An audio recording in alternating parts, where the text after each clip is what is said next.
చిన్నప్పుడు అమ్మ వాళ్ళు ఇచ్చిన పాకెట్ మనీతో షాప్కి వెళ్ళి ట్యూటీ ఫ్రూటీ కొనుక్కొని తినేవాళ్ళం. ఈ అలవాటు మీలో ఎంతమందికి ఉంది?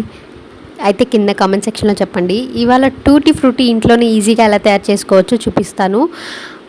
వాటర్మిలాన్ని పైన గ్రీన్ పార్ట్ అండ్ రెడ్ పార్ట్ని తీసేసి వైట్ పార్ట్ని కట్ చేసుకొని బాయిలింగ్ వాటర్లో వేసేసి బాగా బాయిల్ చేసుకొని పక్కన పెట్టేసుకోవాలి. తర్వాత వేరొక ప్యాన్లో 2 టేబుల్ స్పూన్స్ షుగర్ వేసి దాంట్లో కొంచెం వాటర్ కూడా వేసేసి షుగర్ సిరప్ కొంచెం చిక్కపడ్డాక ముందుగా మనం ఉడికించి పెట్టుకున్న ఈ వాటర్మిలన్ పీసెస్ని కూడా వేసేసి బాగా పీసెస్ అన్ని షుగర్ సిరప్ని పీల్చుకున్నాక వేరొక బౌల్లోకి తీసుకొని మనకు నచ్చిన ఫుడ్ కలర్ యాడ్ చేసేసుకోవడమే.